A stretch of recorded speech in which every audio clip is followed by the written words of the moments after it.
It looked like the fuse had finally been lit. Angel Reese wasn't hinting. She wasn't massaging the message. She told the Chicago Tribune exactly what she wanted. Stop bringing me bums, stop settling, go get the best of the best. We have to get good players. We have to get great players. That's a non-negotiable for me.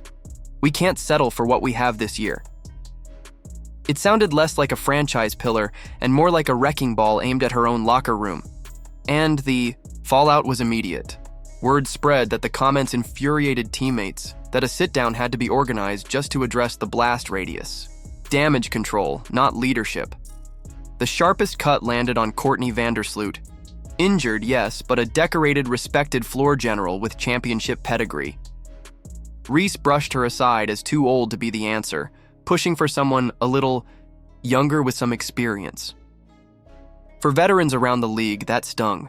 For younger teammates, it felt like a dismissal by association. When your words force a meeting before your play forces a win, the room stops listening. The irony? Chicago had already mortgaged future comfort to help her now. Sonia Citron, a Rookie of the Year candidate turned All-Star in year one, shipped out so the Sky could land Ariel Atkins, an established winner with rings and big game minutes. That was supposed to be the move. Instead of gratitude, the message back was simple: not enough. Overhaul it again, and that's where the mirror turned. If you're going to demand an upgrade to everyone around you, you'd better be unassailable. Yourself. Reese wasn't. Even after missing weeks, she still led the league in turnovers. Possessions died in her hands. Layups went missing.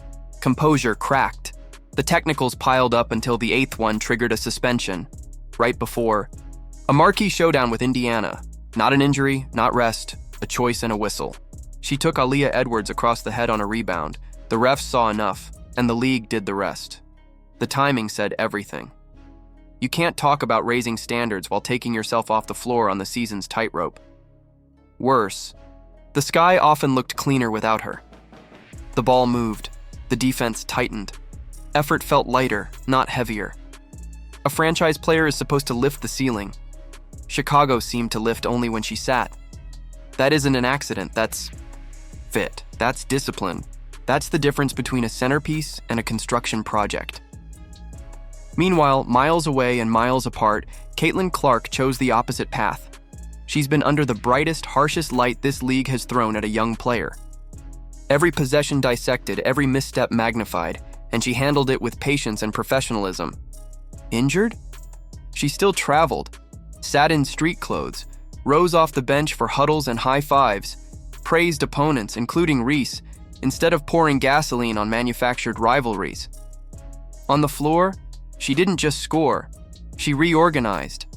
Gravity. Aaliyah Boston breathed easier. Kelsey Mitchell found cleaner lanes.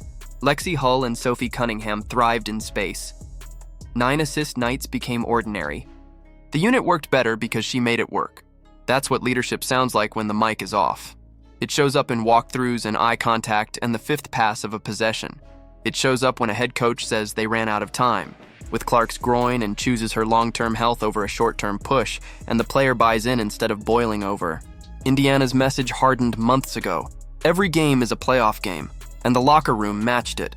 Connected, unselfish, stubborn in all the right ways. Chicago spiraled where Indiana climbed. The Sky chased headlines and spun into apologies, suspensions, and questions. The Fever smashed attendance marks, sold out arenas, and turned national slots into showcases. One franchise player made veterans want to join her. The other made veterans want to see who else is calling. One team found a culture, the other found a camera. So imagine the picture in Chicago right now. A roster built around a voice that just told the world it wasn't enough. A fan base staring at a season of drama and asking if the front office regrets the bet. Teammates young and old, checking their phones and wondering who's next on the list. Imagine free agents weighing that interview against the promise of a clean slate somewhere else. Who signs up to be the next name under the bus? Maybe this was the plan. Force urgency, force upgrades, force a leap of faith. But you can't demand greatness while leading the league in giveaways. You can't talk about rings while your temper takes you off the court for the games that matter.